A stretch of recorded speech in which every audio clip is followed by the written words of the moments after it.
Buenas, queridos y queridas estudiantes. Les damos la bienvenida al curso Institución Educativa, Teorías y Concepciones, al tercer cuatrimestre del curso Institución Educativa, Teorías y Concepciones. Mi nombre es Tobías Murillo Pérez. Soy el tutor que los va a acompañar durante estos meses en que vamos a desarrollar el curso.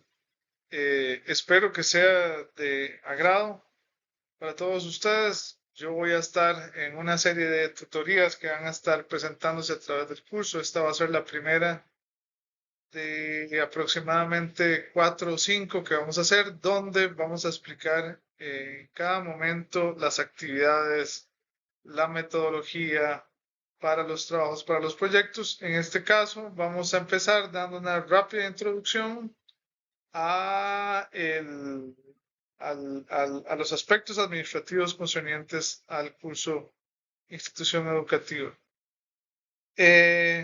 Primero, explicar cuál es el objetivo del curso. Eh, Teorías y concepciones pretende interpretar la educación como resultado de una serie de procesos históricos fundamentados en perspectivas de algunas escuelas y teorías y sus aplicaciones sociales y políticas. En síntesis, el curso Institución Educativa, Teorías y Concepciones es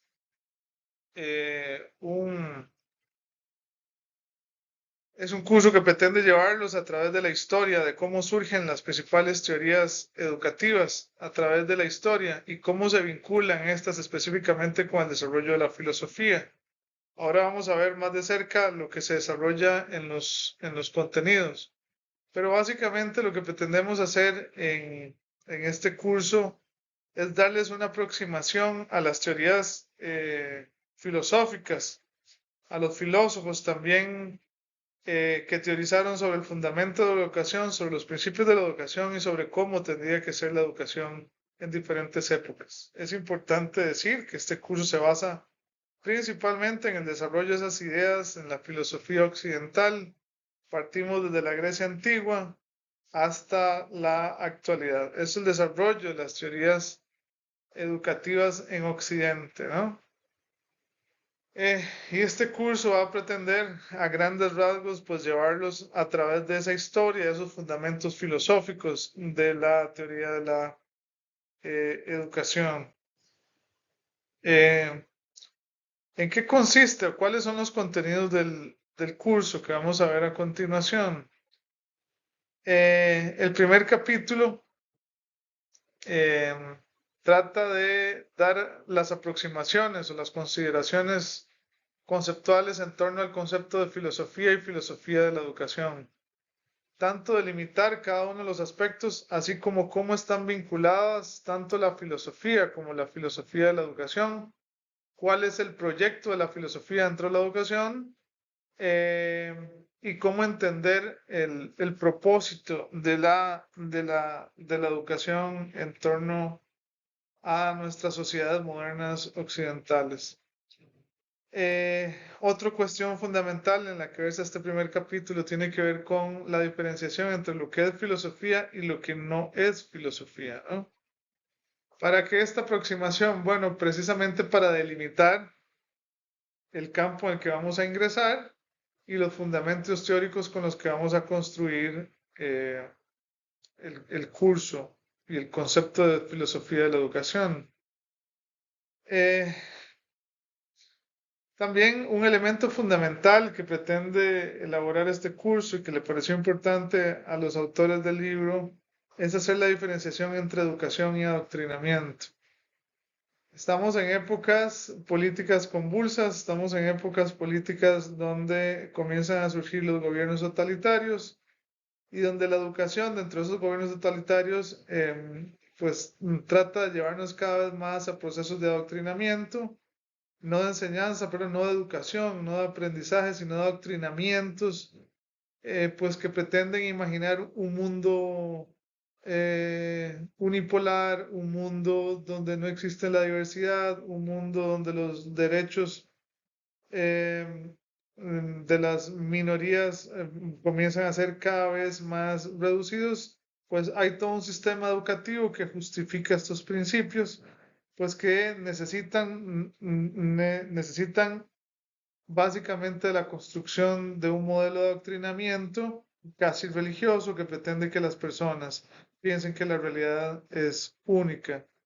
Bueno, frente a este modelo tan crítico de la política y de estos gobiernos totalitarios y estos modelos educativos, es importante generar un modelo alternativo donde no se pretenda adoctrinar a los jóvenes, sino se pretende generar un pensamiento crítico, abierto, etcétera, etcétera. Y ahí juega un papel fundamental la educación, pero una educación creativa, abierta a la diversidad, a los cambios, etcétera, etcétera, etcétera, ¿no? Esta diferenciación es políticamente trascendental para nosotros poder, ¿cómo se llama?, comprender cuál es el objetivo de la educación en las sociedades democráticas, ¿no? Este elemento de cómo se inserta la educación en las sociedades democráticas que ya venía desde la Grecia antigua es el espíritu que va a manejar pues el desarrollo de este libro. No puede haber educación donde hay adoctrinamiento, no puede haber educación donde hay solamente un modelo político o solamente una forma de entender la política o donde la política pretende imponerse o ciertos modelos políticos pretenden imponerse por encima del pensamiento crítico, ¿no? Esto es el primer capítulo. Tenemos el segundo capítulo que pretende examinar la educación en el contexto de la Grecia antigua, cómo surge la educación en este periodo. Eh, un concepto importante que lo veremos ya en su momento tiene que ver con el concepto de la paideia. La paideia o lo que, bueno, actualmente, si bien el concepto de paideia es un concepto plurisémico, algunos en la modernidad lo interpretan como toda esa construcción o todos esos modelos que conforman el aprendizaje. Es lo que actualmente entendemos como la pedagogía, los modelos pedagógicos, ¿no? Y cómo la paideia forma un principio fundamental dentro de la sociedad democrática griega. No puede haber democracia sin educación y sin un principio, y la paideia viene básicamente a delimitar los principios que deben fundamentar esos modelos educativos. Este capítulo también hace una introducción a grandes rasgos de el modelo educativo en la Edad Media. Recordemos que la Edad Media está caracterizada principalmente por el auge de la sociedad cristiana, por el monopolio también del cristianismo de la educación y una característica fundamental que los autores van a destacar en esta época es también pues el surgimiento y la consolidación de las universidades. Si bien ya en la antigua Grecia habían surgido las primeras universidades, tanto en la academia como en el liceo aristotélico, valga decir que la academia tiene casi 1000 años de duración, es en la Edad Media donde este modelo educativo se consolida principalmente en los monasterios y que también la iglesia es la que va a institucionalizar este modelo educativo de formación pues superior. El capítulo 3 tiene que ver principalmente con el cambio a nivel histórico entre la Edad Media y la Edad Moderna. Varios acontecimientos son fundamentales y trascendentales para hacer esta transición. El primero tiene que ver probablemente con, con el surgimiento de la imprenta. Aunque ustedes no lo crean, la imprenta tiene un papel trascendental en el cambio histórico que tuvo que ver en la transición entre la Edad Media y la Edad Moderna, puesto que permite la diversificación del conocimiento, la ampliación del conocimiento. Detrás de la imprenta también se va a unir la revolución científica, la revolución copernicana, que va a tener una disputa fuertísima con el modelo de conocimiento de la Edad Media, con la hegemonía de la iglesia. Va a venir el cisma de la iglesia también. Viene también el renacimiento, el surgimiento el resurgimiento del pensamiento humanístico que ya está impregnado en la Edad Antigua y surge con esto y se consolida la Edad Moderna, ¿no? Estas básicamente, a grandes rasgos, las características o ¿cómo se llama? Sí, las características y acontecimientos de este periodo.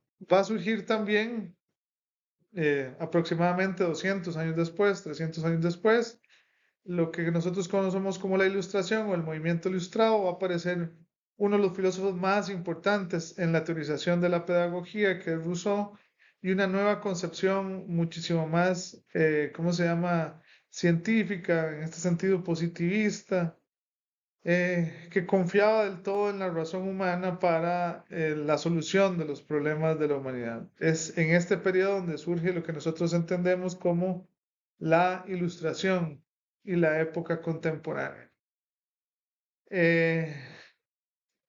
Y por último tenemos el capítulo número 4, dedicado al tema de la educación, sociedad y política. Ya en el primer capítulo veníamos desarrollando la idea de la importancia de la educación en las sociedades democráticas.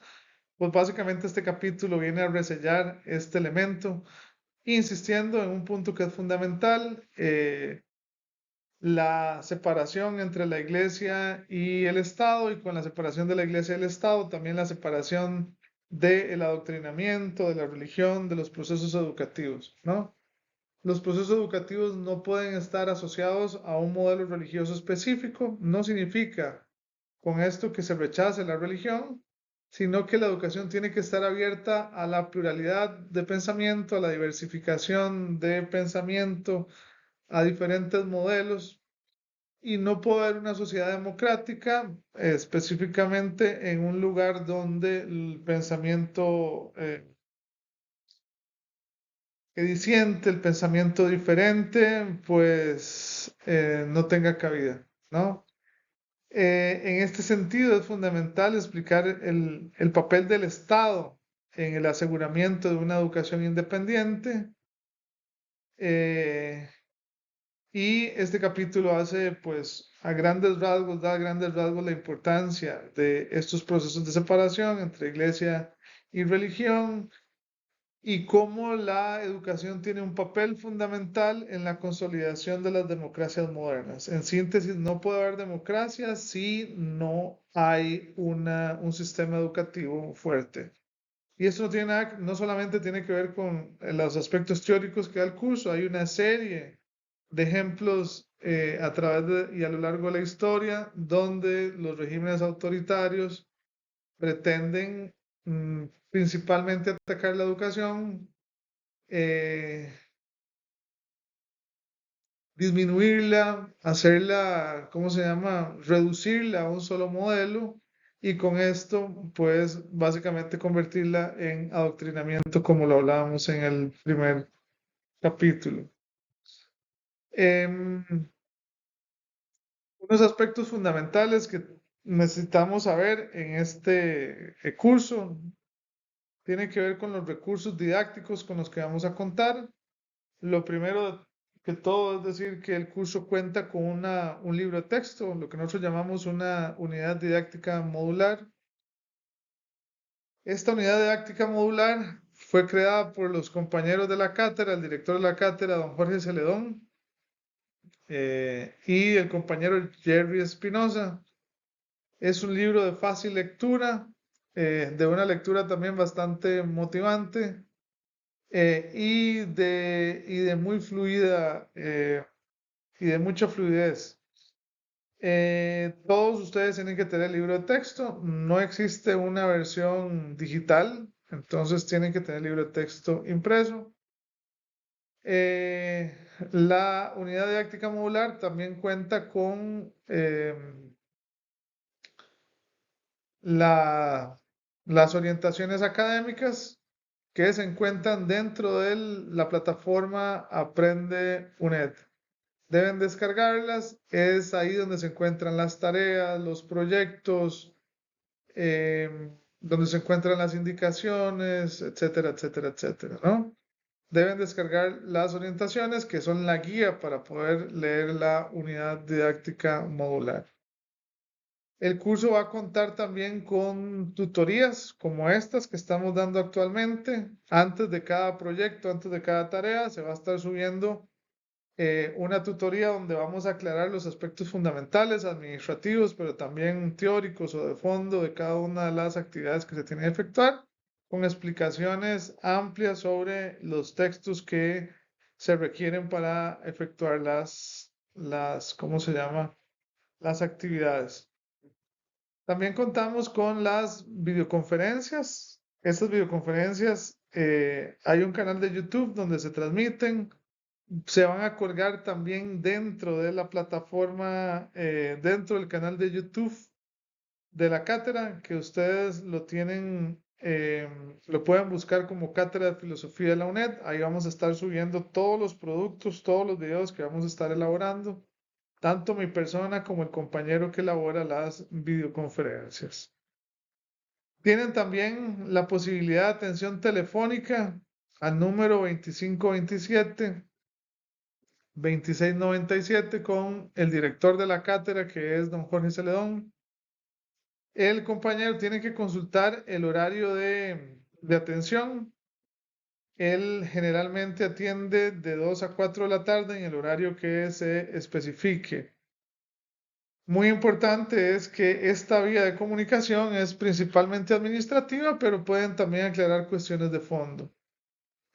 También existen la atención electrónica al correo caterafilosofia@uned.ac.cr. A este correo electrónico les voy a pedir que escriban principalmente cuando son elementos de carácter administrativo que tienen que ver, por ejemplo, con una apelación, con algún problema administrativo del curso, con temas que tengan que ver con la matrícula, etcétera, etcétera.